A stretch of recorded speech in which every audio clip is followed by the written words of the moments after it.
Hey, everybody, and welcome to another week of Think, Engage, Thrive, another episode. And tonight we've got a really interesting entrepreneur. I think you're going to love it. His name is Amer Tadayon. I hope I said that right, Tadayon. He is the founder of Lucihub, which we'll talk about in a little bit and get an understanding of it. But what I found interesting was he focuses on what he calls resilient innovation, navigating failures, building talent, bridging creativity. Those are sort of the things that he's focused on. And he has worked not only as an entrepreneur, not only doing startups, but he's worked for larger companies, Silicon Valley. Now he's based in Las Vegas. And I think it's going to be an interesting conversation for entrepreneurs to hear really his focus on how he feels resilience has really gotten him success. And it's always a theme, an underlying theme whenever we talk to entrepreneurs and they talk about, well, resilience. But I think he's really got an explanation of how he views it, which is going to be an interesting conversation. So I want to bring him in. I want to understand a bit about his background, a bit about how he views things, and also get an understanding of what he's doing now with Lucihub, which is really user-generated content, video. It's an interesting platform, and he's quite successful, and I think a quite entertaining guy. But he's more than that, because he's a musician. He does a million different things. He's sort of a Leonardo da Vinci type guy. Anyway, let's bring him in. And that was the only phrase that came to mind, really, when I think about guys that do all these different things so not one-dimensional, so to speak, multi-dimensional. But welcome, and thank you for taking the time to be on. Hey, Phil, thanks for having me. I don't think I've been called a Leonardo da Vinci type, but I'll take it. Well, I read your background, and it's just, I see creative thought, enterprising, development, and it just engineering, and it just seems to me to be this, multifaceted view. I think it's been my curiosity all my life. Yeah. I've always gone down a rabbit hole somewhere. Yeah, that's fantastic. It's fantastic. But so can you give us a little bit about your background, where you've been, what you've done, how you started, and then how you've gotten to where you are today? Yeah, I think my background, I think it'll have to stem all the way back to being in high school. I was going to be a session musician. I always wanted to be, a session musician growing up and go to Juilliard. And then Top Gun came out and I decided I wanted to try to be a fighter pilot. That didn't work out. But I ended up, because of that, I ended up in computer science and engineering. Turns out I wasn't very good at that either. But I ended up in the software industry, and I got a degree in information systems. I studied human factors, but I spent most of my time doing sales and business development in that industry. That's kind of how my background all came together. And then it was maybe during the dot-com boom, I'd started a company and we were going to shoot this really cool commercial to promote the product. And I produced that and I really got interested in that. And so years later, I decided to start a production company. And so Lucihub is kind of the connection of all of those. It's connecting the dots between software, consulting, and video production. But that's how my background got so varied and diverse. Yeah. You've successfully navigated through all these leadership roles, large corporations as well as startups. How do you think those experiences really shaped your approach to Lucihub? So I think in the first business, they actually heard it because, I came from this big company, IBM, and there was a way we did things there, but there was a ton of structure. And I tried to bring a lot of what I learned there into a startup. It just doesn't gel, right? And so a lot of things happened, a lot of failures, right? A lot of life lessons. And it took till the second or third startup to realize, you could apply some of the skill sets that you've gained in corporate America. And in the long run, they'll help you. But in the short term, you've got to think different. You don't have a team. You've got to wear 10 hats. You're going to take that deal regardless of the price and the margin, because you have to take the deal to have a customer, right? A lot of things that I would have done differently in in a large enterprise that you just can't do. So there were some really great lessons on what not to do. And then moving forward, some really great lessons on how to apply what you've learned. But it kind of went both ways. Yeah, I think in larger companies, they get to a point where obviously innovation is really difficult because it's hard to move that behemoth into innovation. But also, what I found and what I see in larger companies is that people start to become afraid to take risks or do anything that could, if it didn't work, they could lose their jobs, and they wind up being scared. And whereas startups, it's all about risk, right? You have to take risks. You have to do things you wouldn't normally do to keep going. When you can't be afraid to fail. This company is a really good example of that. We threw away 2 MVPs, 2 minimum viable products, before we ever set up on what we're building today and what we have today. And I don't think most people would have done that. Most people would have stayed the course and just built on it. And, 3-4 months into development, I made a decision. Let's hit the reset button. This isn't what our audience needs. Let's go look at something else. And I just don't think most people are willing to do that. Yeah, I would agree with that. Can you just explain Lucihub a little bit? Yeah, sure. And I think that it's important to understand why it came about. It came about because I was talking to an agency executive who said, we spend thousands of dollars on video production. By the time we get it back, it's irrelevant. And I did some homework that weekend, and I had a production background and a software background. And I thought, how is it that we're still doing the same workflows we did 10 years ago on video production when the demand for content's changed, the shelf life has been reduced, but we're still doing the same old school workflows of, hey, you're going to shoot it, you're going to offload it, you're going to give it to an editor. And so the idea really was, the premise behind Lucihub is, how do you create quality video at speed and scale?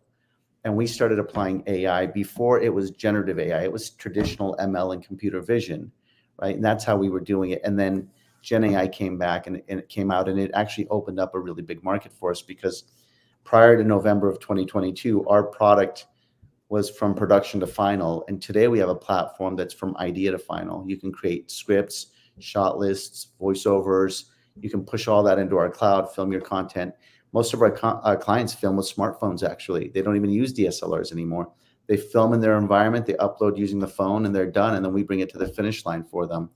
And the cool thing about what we do on the creative side is our tool set doesn't require you to understand prompt engineering. You just put basic English in there, and we do all the work for you. So Gen AI gave us an opportunity to actually extend our reach from production to final, to all the way from idea to final. Right. But that's the premise of it, is quality video at speed and scale. And what's the target client for you? What's the target customer for you? So today, the target client is the enterprise. HR departments use us for recruiting videos. Product teams use us for explainer videos. We have product teams use us for testimonials. The marketing team uses us for events, and the social media teams use us because we can get content to them a lot faster and a lot less expensive, right? And they don't have to use a production team anymore. They could just film their content, upload it to us, and we'll do the heavy lifting for them. So it's semi-automatic. It's semi-automated. There's definitely tech plus people, but there's, at the end of the day, art and what we do is a creative space, and creative spaces are always subjective. So I think it's always going to need a human touch on it. But what we've done is we've accelerated a lot of that work, so you can do things much faster now. I agree with you. We've tested several of those fully automated video platforms that are creating content for social media, for other things. And I've not been satisfied. I've not been satisfied with the imagery. I've not been satisfied with the video. And I do believe that I think AI will get you 60 to 65% where you want to be, but you need that creative touch. You need a flair to it. Or else I always say we'll take you from nothing to something very quickly, but you got somebody has to take it to the finish line. Yeah. Right. And in our case, it's our post team. So yeah, I would agree with you. So you talk about resilience a lot in your background, and it's a recurring theme, right? That you've talked about. Can you provide a specific instance where resilience really played a pivotal role in a challenge? Well, I mean, I think we'll just this company, right? Finding our ideal customer profile hasn't been easy, and we're still looking for the markets for it. But we spent a lot of time chasing a specific market, thinking that that's going to be where things were going to work, and they didn't, and we had to pivot, and then we had to pivot again, right? And there's one person on our team who says we should have stayed the course. I'm thinking we could have stayed the course as a startup. We wouldn't be here right now. I'd be doing something different, right? So I think that's a really good example of it. I made some tough decisions in the last 24 months that means we're still a going concern. We're still a business that's growing and thriving. If I wouldn't have made those decisions, I think we probably wouldn't be in business today. Yeah. But you talk about resilience a little bit more, even with your team and what you focus on. It seems to be really something you felt, I guess, through your entire career, that resilience has gotten you somewhere.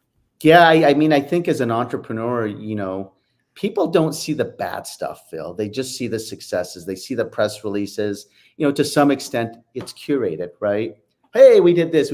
They don't see everything that goes on behind the curtains, and they don't know your life story. If you actually saw my life story, there are more failed companies than successful companies, right? Now that the successful ones, thankfully, have offset that. But boy, there's some adventures that nobody would want to be a part of that would probably make a good movie. Right? Yeah. And I think most people wouldn't probably even do one or two of those. And this is, I think, the fifth one now, and it's definitely been a long time. And I think I was telling somebody I would have had an easier career if I just stayed in one of the big businesses, ran a division or a department, and just did my job, right? But that's just not me. And this, Phil, you're an entrepreneur. There's something in our DNA that just makes you go after that next thing and that next thing. It's kind of like a drug. I've thought about that a lot at times when times get a little rough. I always think, man, you had this job, you could have been the CEO of the company, and instead you walked away from it and you started this, and then you walked away from it. And I think that there's times that definitely try you as an entrepreneur, but you're 100% right.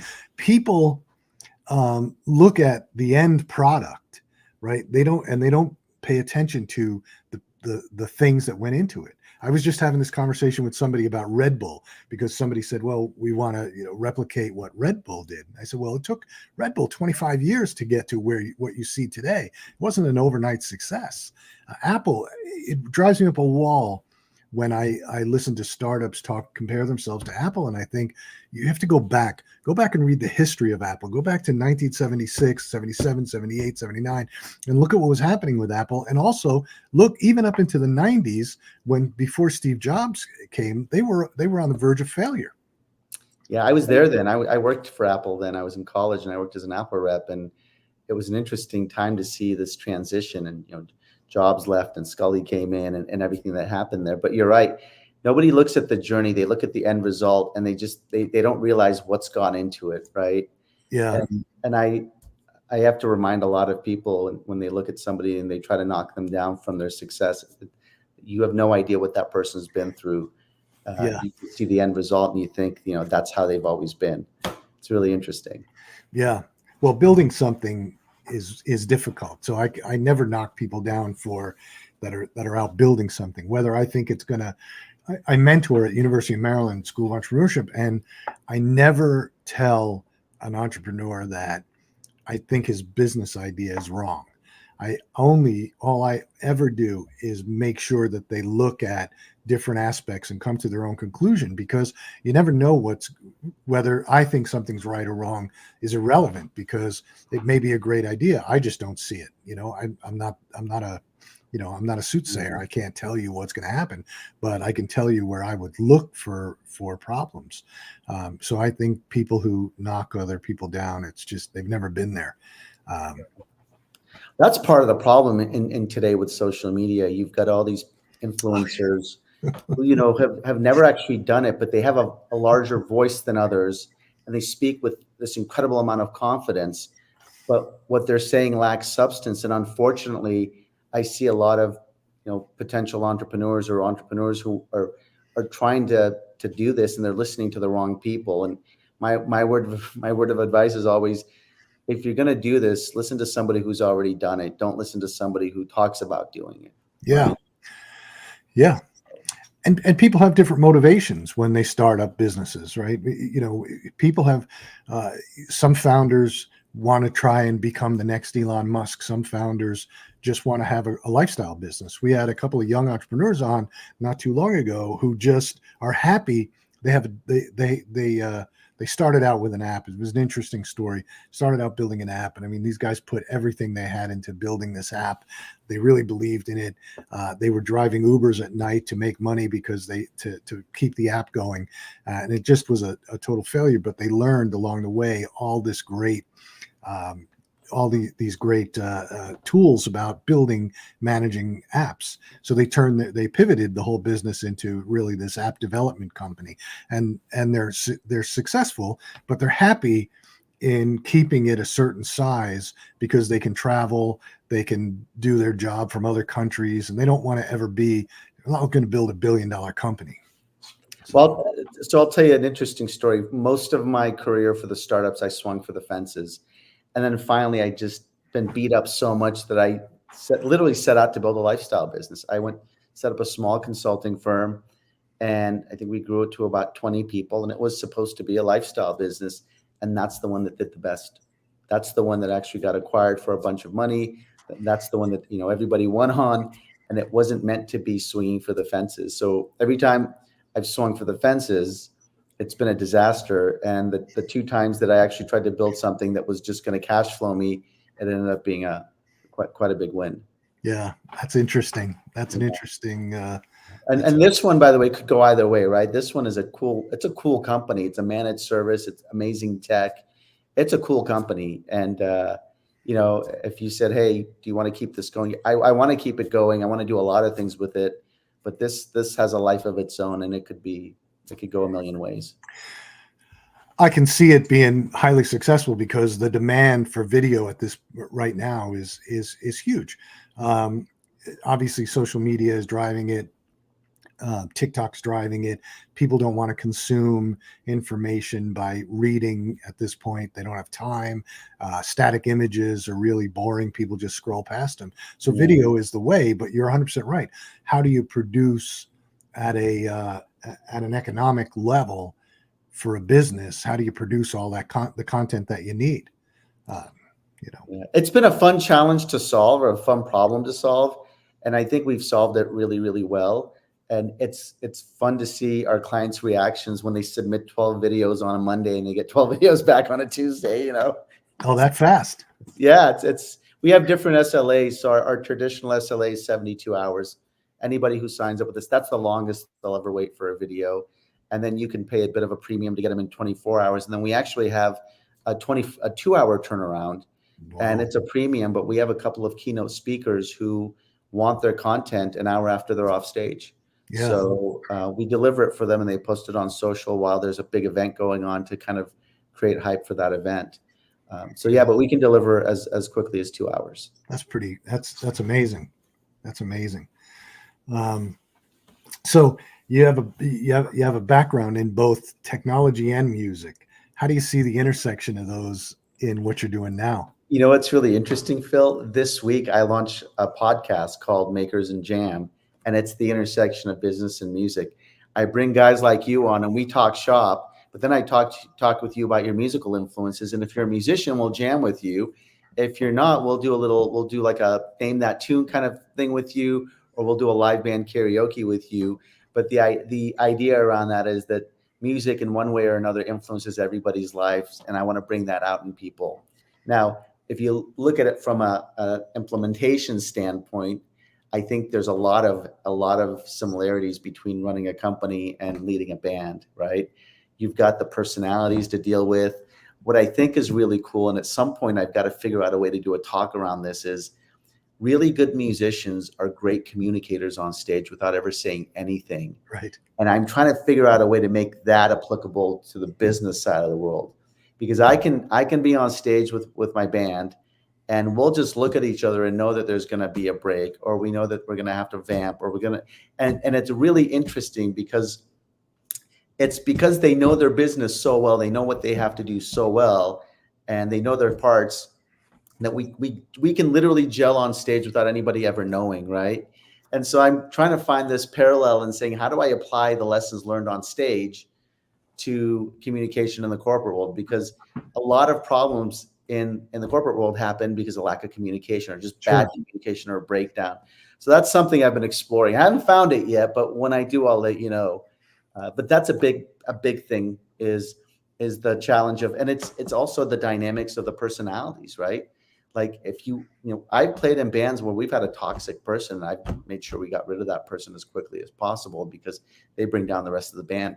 Same thing in the company. You have a toxic employee, they're going to hurt the company, right? You got to remove them as quickly as possible. So lots of parallels in that sense. But the one that I've really been grappling with, going, how do I translate this into business, is this ability for a team of 5 or 6 or 7 to just look at each other and know exactly what the other person's thinking, and play in harmony without, I mean, I've gotten on stage with people we've never played with each other before, right? And we jammed through a whole set, and people go, how long have you guys been playing together? We just started. So I'm trying to figure that part out of it, which is interesting. What instrument do you play? I play the drums. You play the drums? I play the drums, yeah. Oh, that's great. Yeah. And you were doing that since you were a kid? I was doing that since I was 8. Yeah, I was gonna be a session guy. So I think I got my 10,000 hours in by the time I graduated high school. And then I kind of it all went away, and I was coding and selling and doing everything else. And it's ironic that I started touring as a professional musician about 6 years ago. Like I picked everything back up, and in my late 40s, I started touring again. And this podcast is pretty cool. I actually interview people from behind my drum set, and I have a house band, and the guests sit on the couch, and we talk and we play music. And so I just had the head of HR for a big financial services on, a big services company on. I had a couple of musicians on, and I think the next person I'm bringing on is a serial entrepreneur who sold 3 companies, and he likes to write poetry. So I'm going to challenge him to write a song with the band on the show. What's the name of the podcast? It's called Makers and Jam. So with an N. So Makers and Jam. And it'll be on YouTube and on Spotify. And actually, it airs this Thursday at 6 p.m. Pacific. So what's the date today? I don't even know what the date is. The 20th. So it airs on the 22nd at 6 p.m. Pacific. So 9 p.m. Eastern. 9 p.m. Eastern. Yeah. Yeah, I've got to catch that. I love music. Most people, I was surprised to hear you say, well, I wanted to be a session guy, because most youth, right? You pick up a guitar, you play the drums, and you want to go out and you want to be you want to be touring, you want to be, the next Led Zeppelin, Yeah. No, I wanted to be a session guy. That was my thing. I wanted to be the drummer that everybody called for a gig. And what was funny is I had a great drum instructor when I was young. I think I got my band and I got our first paying gigs when we were in junior high school. The school actually paid us to play at lunchtime. And so once a month I think it was once a month or every 2-3 months, we got paid to play at lunchtime. And then the high school started hiring us.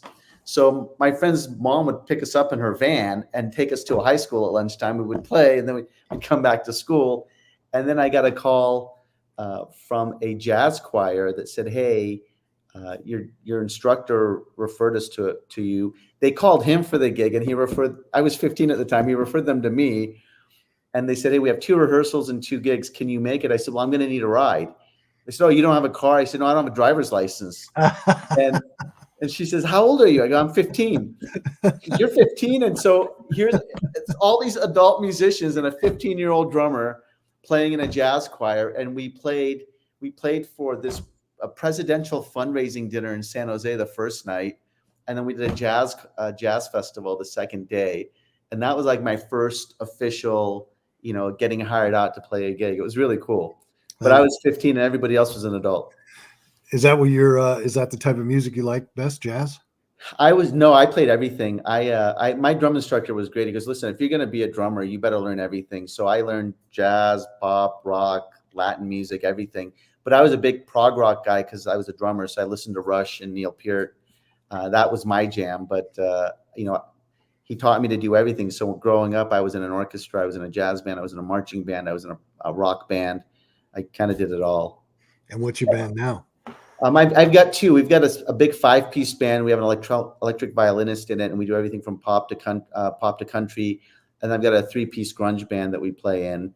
And the first episode this week actually is really cool. It's 2 artists. One is from Brazil, one's from San Francisco. And we talk about their journey and how they ended up in Vegas. And they both just wrote a song together. And so it ends up being a really, really musical segment, actually. We play a lot of music with those two. Man, that's fantastic. That sounds like such fun. That sounds like such fun. Yeah, follow along on Instagram. It's Makers and Jam, and then on YouTube and Spotify, it'll be Makers and Jam. Yeah, I've got to take a look at that. I think it'll. That's an interesting way of. It's an interesting way of going about it. It's an interesting sounding podcast. Well, let's see how it works. I've had a lot of people tell me, hey, you should just put musicians on. I've had another group of people say, hey, the idea of having business people who have a musical background, just an interest in music is something on its own, right? For example, Katie, the lady we interviewed that was from the financial services firm, she flew all the way from Alaska for a Pearl Jam concert. Yeah. So you flew 2,000 miles for a concert, and she said, yeah, music is a big part of my life. And so we talked about just what that means to people. And I think at some level, music is in the fabric of everybody's lives, and that's what I want to get to. Oh yeah, especially in your youth. I mean, all the way through. I mean, I've done that. When I grew up, right, I grew up in New York, and the biggest place to go. I mean, you saw the club bands and things like that. At CBGB's was still around and all that. But when you saw the big bands, it was all at Madison Square Garden, and sometimes you had to wait for tickets, and, you were sitting there for a day or two trying to get tickets. And, we saw, millions of bands, and we traveled around probably, I don't know if we ever went 2,000 miles, but I'd say we went 1,000 miles to see a band. Yeah, no, I have too. And back in the day when you did have to wait days for tickets, I worked at a pizza place. So the deal I had with the guys is, I'm not going to stay in line, but I'll bring you pizzas every night. You got to get me a ticket. And so I never had to do the overnight things. But I remember when Rush came on one of their tours, we had a group that camped out for, I think, 3 nights. So every night I would bring them food, and I ended up getting a ticket for that show. Yeah, that's. I was never much into Rush, but I mean, I certainly know them, but it wasn't my. As far as prog rock went, I was more of a Pink Floyd kind of guy, but certainly Rush was especially Neil Peart. I mean, everybody, there's guys that try and replicate what he does on on TikTok and some of the videos, and it's really, I've got some of those on my Instagram. That's me. It's oh, do you? Yeah, ignorance is bliss, right? You think I was 12 when I was playing his stuff, and I didn't know any better. I just really loved the music. I didn't realize how difficult it was.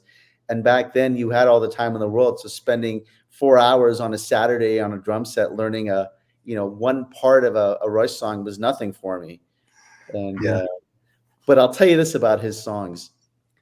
It's been 30 years and I'm still learning those songs. You listen, I'm like, how did I miss this piece? Yeah. Yeah, he was brilliant. I know. I love that. And the other ones I love are the drummers who dissect, because there's always this big discussion about whether Ringo Starr was a good drummer or not a good drummer. And there are always these drummers that try and replicate what he does, but he was left-handed playing a right-handed kit. And so his timing was not his timing, but the way that he flowed along the drums was different than what a right-hander would do. So Phil, I'm left-handed playing a right-handed kit. And it's because I didn't know any better. But you know what happened in the long run? It actually made me a better drummer, because I can do things open hand that most drummers can't.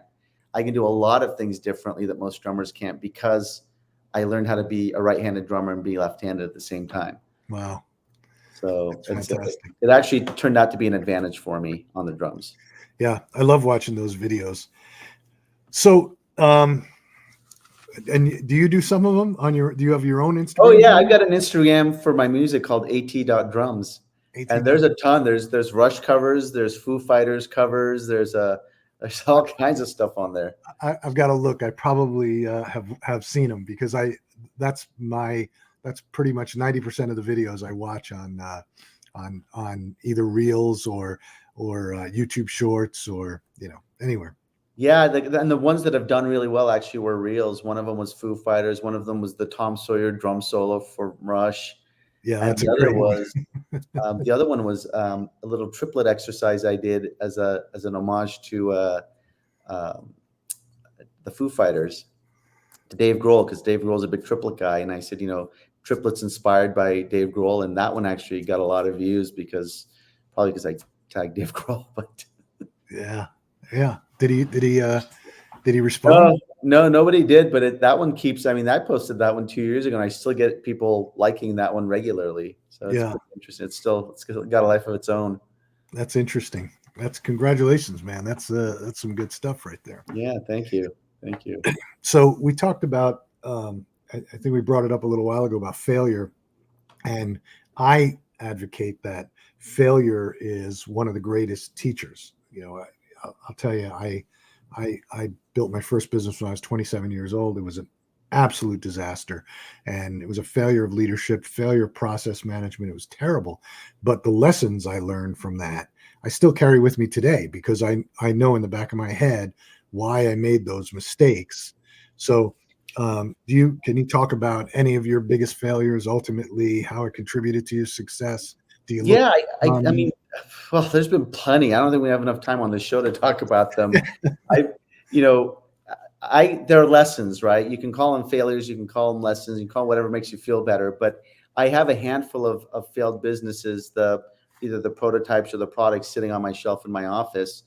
And I always look at them as a reminder of what not to do. I mean, and unfortunately for me, there's a few times in my career where I didn't apply the lesson to the second business or the third business, and the same result happened. And I remember thinking to myself, what do they call it when you do the same thing over and over again, expecting different results? It's insanity, right? And that was one of the aha moments for me of just, you got to change your life, Amer, if you're going to be successful at this. Otherwise, it's going to be the same result over and over again. And I actually started working with a coach and a therapist and working on things about myself that I used to do, that I learned a lot about myself, by the way. Sure. But, I don't think it's just one Phil. I think there's a ton of lessons I learned, but from those, I kind of got this group of lessons that I apply. And a few of them I think apply to any business, right? One of them is pick the right team. Like, people matter. Oftentimes people say, "Hey, I've got this buddy. Can you hire him?" And I would hire people because I felt bad for them, for example, right? Or because they needed a job and I could have them do a little bit here or there. Now I hire the right people for the right job, period, right? It's a business. It's not a charity. It's not a nonprofit. It's a business. So hiring the right people is a big lesson that I didn't really adhere to ever. And then another one was, there really is a difference between good and bad money. If you're going to start a company and you're going to go raise capital, you better be careful. I had a great product, an absolute great product, which I won't bring up because there's still some things around it, but the people who funded it put in a CEO, and that CEO within 6 months crashed the company. We never even got off the ground, right? And that was a really big lesson for me. And then this company, almost something similar happened. A group of investors came in and said, "Hey, we'll give you all the money you want, but we want to be involved in this and the day-to-day." And I said, "Absolutely not." And it took, I bootstrapped the company for a year before we got outside funding, when I could have had outside funding in the first 2 months. And I just chose not to take it because I remembered the lessons from that other disaster that cost me a business before it ever even got off the ground. I'm glad you brought both of those subjects up: talent and funding, and good money versus bad money.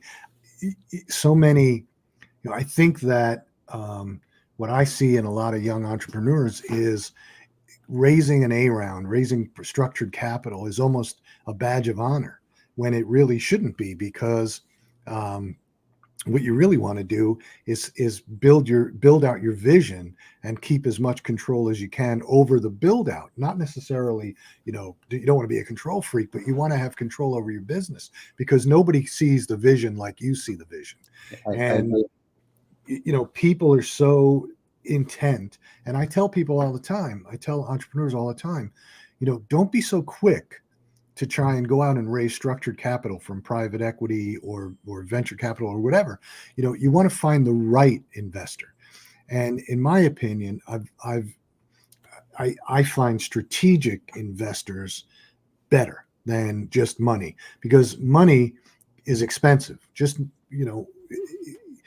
when you do an A round, we did one, and I regretted it back in one of the early days. The companies we started, and I raised, I think it was like 9.5 million, and it comes in as preferred shares with a coupon for convertible at an event, and that gets converted to common stock. Only the coupon, right? You still have to pay back the money for the preferred, and so it's really a long-term loan, right? And so you think about that after it's all done, you sell the company, and you're all these checks are going, and you sit there going, that was just a long-term loan. And that's not good. I don't ever want to do that again. Yeah. And we took it too early as well. So we didn't have as much, control over what we wanted. But, when it came time in another business, it came time for us to raise capital, I went and really found strategic money that was better, people that could help us get from point A to point B and understood what we were trying to do, rather than just saying, here's, $10 million, and then every month we want you to send us these 10 reports. Yeah. So, I agree with you. In fact, we're doing a round right now, and it's all about strategic money, and who we're bringing in, and the people we're bringing in can open really, really big doors for us and help get us from, this much revenue to this much revenue a lot faster. And it's just a lesson that I think you have to learn over time, because especially young entrepreneurs, they see someone willing to write a check and they get all excited. right. A lot of times that check comes with more negatives than positives. Yeah. You have to be able to say you're willing to walk away. You have to be able to say it's not right for us at that time. It may cost you in the long run, who knows, but you have to, sometimes you can't jump too early, and I've made that mistake twice, and it's not a good feeling. Well, so the fact that you made that mistake twice says you're a serial entrepreneur, because most people make that mistake once, they get the crap beat out of them, they're done, right? You and I don't know, we're dumb enough to go do it again. Oh no, I'm not done getting the crap beat out of me. I don't know why I do half the things I do, and I think, geez whiz. But yeah. But capital is always, it's always a subject that comes up a lot with entrepreneurs, because especially the young ones, they and we were talking about this earlier, about listening to people online who maybe don't know or aren't the right people that you should be listening to, because these guys get the idea that they're going to put together a 10-15 page deck. They're going to walk in and they're going to walk out with these checks for 10 million or 15 million, but all that money always comes with strings. And again, you may wind up taking the money, but the next thing you know, you're in the back seat of the company that you started. So, Well, and it's not that easy, right? I remember the first company I started, I brought on this advisor who I really respected, and I told him what I wanted to do, and I was going to quit this great job to do it. And he looked at me and he said, "Have you ever raised money?" yeah. No. And I'll never forget this. He leans forward. He goes, "It'll be the hardest thing you'll ever do." Oh, Here we are. 30 years later, it's still the hardest thing I do.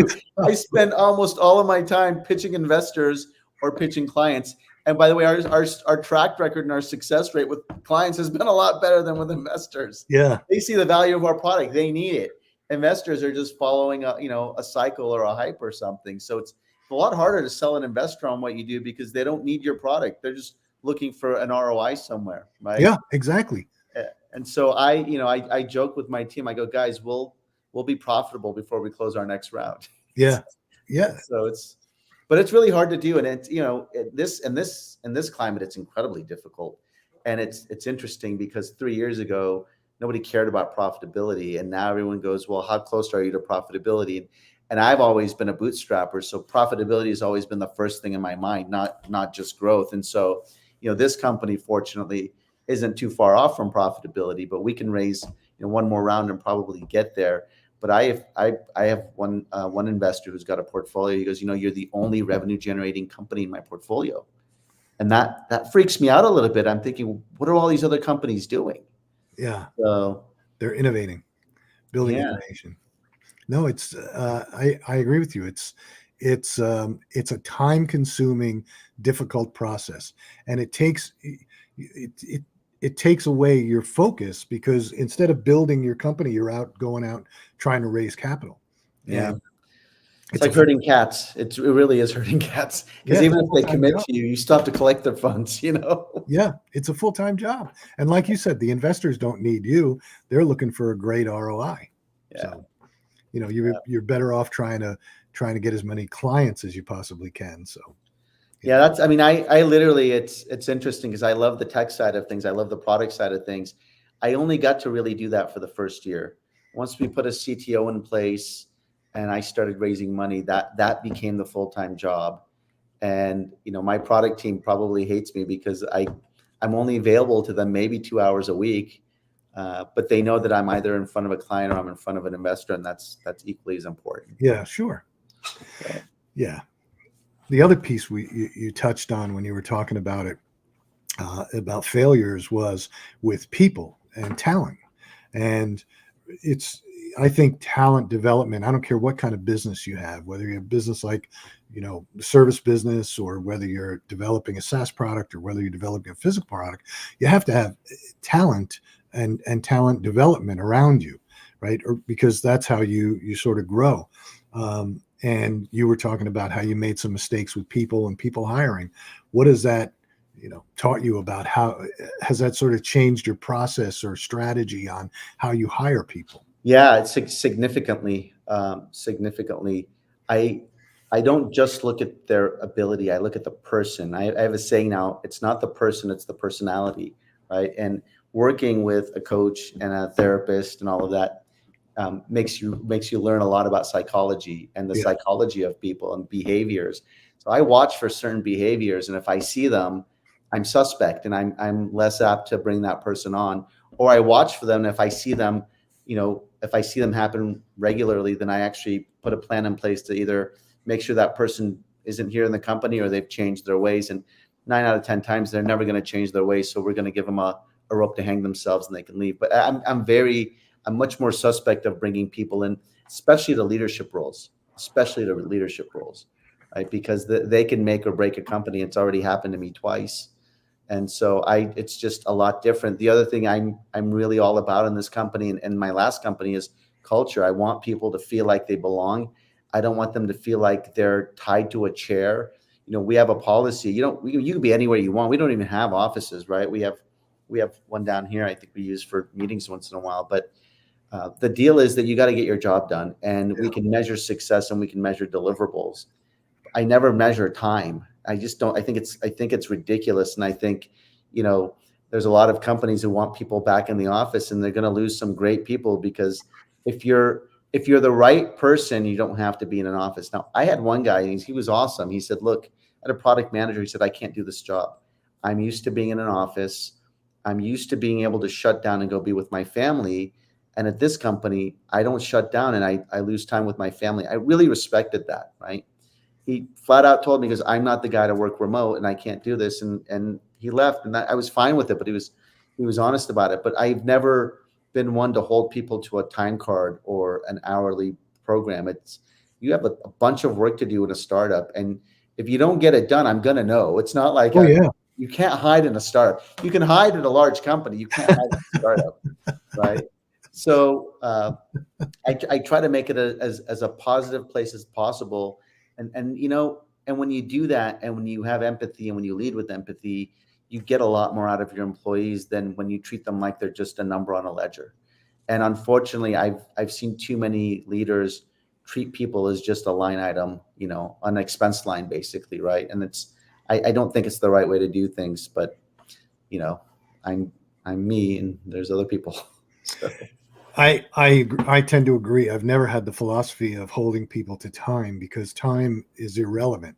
It's a function of getting the job done. Did you meet the deliverables, and did you get it done in a timely fashion? And if you can do your job in 35 hours and you do it great, then so be it. That's your prerogative. If it takes you 70 hours, or some weeks it takes 60 or 70 hours to get the job done, and some weeks it doesn't. well, it's really interesting. I learned this lesson early on in life. One of my first jobs, I was doing inside sales, and I had a manager who'd never been a manager. I mean, and he was horrible manager. He was a stockbroker who turned into an inside sales manager. Yeah. And he was adamant about my butt being in a seat at 6:30 a.m. till 3:30, right? And then I left and I went to IBM, and my manager was, a lot older and a lot more experienced. And I'll never forget, I walk into his office the first day and I said, "Hey, what time do you want me in here?" And he looked at me with this funny look on his face and he goes, "What time do I want you in here?" I said, "Yeah." He goes, "You're an adult, right?" I said, "Yeah." He goes, "Come and go whenever you want. Just get your damn job done." Yeah. I'll never forget that. And I thought, wow. And the level of just empowerment that gave me, Phil. And I would stay there till midnight. Like I really enjoyed the job and the company, but what I really enjoyed was the autonomy. They just let me do my job, right? And he looked at me, he said, if you're not delivering, we're gonna have a problem. You're gonna know about it. Just go do your job. Yeah. And I didn't have to, they gave me a travel budget. They said, "This is your number, go get it done." And it was one of the best jobs I ever had. And I learned a lot from those guys because they gave you the autonomy to go and do your job. And I'll never forget interviewing with the lab director. She said, "Listen, I'd rather have you try and fall on your face than be too afraid to try." Like, some of the best training ground I got was at IBM with those two managers, just letting me do my job and letting me fall on my face and letting me go to them when I needed them. Yeah. So that's what I try to do. I had started some retail stores way back, and then I started, along with those retail stores, they were specialty food stores. I started a e-commerce site selling meals. This is at the dawn of the internet, and so it really wasn't, the supply chain wasn't built out for, meaning the delivery to the customer and all. But we were able to scale. We got to scale up to about $1 million in sales the first year, but we got acquired. The stores and the website got acquired by a supermarket chain, and I had to go work. That was part of the buyout. I had to go work there for 2 years. The earnout, yeah. At a senior level, and I and it was in the South. So I was living in Washington, D.C. So I said, "Look, I'll come, but I'll be there Monday. I'll fly down Monday morning. I'll be there by 8 o'clock or whatever. I'll take the 6:30 flight, and then I'll leave Thursday night, And I was there for about 6 months, and I realized that all these other executives resented me because they all had to work on Saturdays. So I said, so one week I said, "All right, I'm going to come and I'm going to stay the weekend." And I went in on a Saturday, and I said, I don't understand what you guys are always complaining about. You come in on Saturday, you don't do anything. I said, I walked in and we sat in the conference room having coffee and talking BS for 3 hours. I said, "You guys are all sitting there like I have to come in on Saturdays and work. You're not working. You come in by choice. It makes you feel good to come." I said, "I don't need that." And they're like, "Well, you think you're special and this and that." I said, "That's the deal I cut, and I'm sticking by it." So. Well, I think it's perception. I think people come in on a Saturday because they think. So I had when I was in college, I had an internship, another part of IBM, another group, and I would go in on Saturdays because as a student, I got time and a half on Saturdays. And there was a guy who was always there, and I asked him, like, "Why are you here?" He goes, I check in, and he goes, "I don't really do much, but my boss thinks I'm working every Saturday." Oh, Jesus. And he was an exempt employee, right? He didn't make any more money. I thought, so he was just trying to make it look like he was doing a bunch of work. It's really interesting how people try to game the system. Yeah. But if you measure them on their work, then it doesn't matter when they're doing it, right? I've had plenty of Saturdays where I've had to work, and I still do. I mean, there's plenty of times where we have too much work, but we don't do it. I don't want my people working on Saturdays to impress me. It's not, it doesn't impress me unless something happened and we have to do it. But Well, this team is amazing. These guys work almost 7 days a week, and I have to tell them to take time off. They're so into the job that they just. I have a product manager in Georgia, and it'll be 9 p.m. Pacific time. What is that? Midnight, and she's sending docs over. I'm going, what are you doing? yeah, But it's really cool. It's this company is it's a great culture, and it's a great people, and they're all really behind the story and the mission, which has been really cool. it's great when you have people that are excited about the startup and they're helping to move you forward, Yeah. Which I think is always a great way of doing it, because that's how you know you have a good team and that you're pushing forward. So Yeah. In my last company, I had somebody who would barely do an 8 and skate, maybe 6 and skate. And it created a lot of animosity across the other employees, because she was one of the highest paid employees in the company and one of the highest roles. And I had several people threaten to quit because they were putting in the midnight oil and this person wasn't. And it was actually becoming a problem where we almost let her go. yeah, it's rough. We've got about 3 more minutes. We ran a little bit over, but that's all right. Any parting words that you would give, advice you give? I love the fact that you're so open about the fact that you've used therapy. I've used therapy. I love therapy. I think it's a fantastic way of looking at yourself and thinking different. Well, it goes back to, giving an audience the realities of it, right? I could sit here and tell you a great story about how everything's great. Every company I've done is fantastic. It's all bullshit, right? I think so. There's 2 things that I would leave people with. One is just, I have a lot of friends who are so talented who just never have the guts to just jump in, right? Right. Fear. I read a really good book, and the only thing I remember from it is learn to be comfortable being uncomfortable. Right. I think that's a great mantra, right? It's my mantra every morning when I wake up. How do I make myself uncomfortable to grow? And the other thing, I read a book a year ago that really stuck with me. It was a book called Range by Epstein.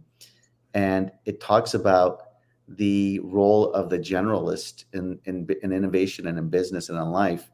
And, we're always told that when we're young to pick something and stick with it, right? Yeah. I actually have a presentation I'm going to be doing next month called "Don't Be an Expert," and it's about the role of the generalist and how they can connect dots. And I read that book and I really related to it, because Lucihub is the culmination of my life's work. I was in strategic consulting globally.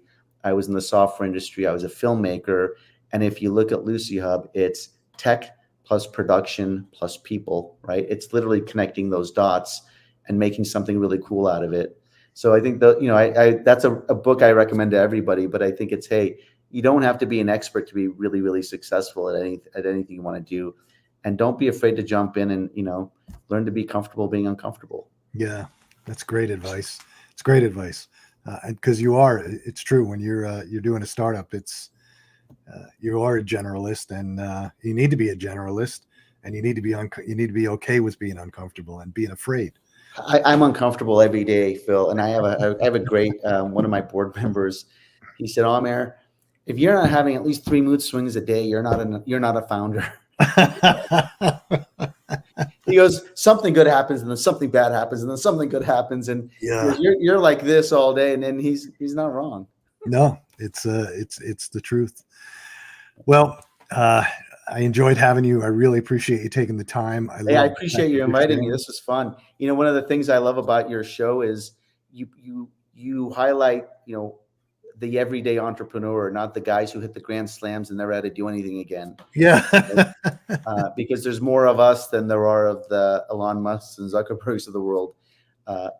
They're just, entrepreneurship isn't that. I actually think Elon Musk is a great entrepreneur, but a lot of the guys that I saw that people look up to, they had a huge hit and that was it. And people say that's what entrepreneurship is. Yeah. And it's not. It's getting the crap kicked out of you, losing more company than have worked, and somehow evening it all out at the end, Yeah. And just taking the journey for what it is. Yeah. Well, I appreciate it. And for everybody watching, we'll have all the links in the description of the show. So you can go to lucihub.com. We'll have that link in there as well. We really ran over I hate to rush, but we got to go. So Thanks, Phil. thanks, everybody.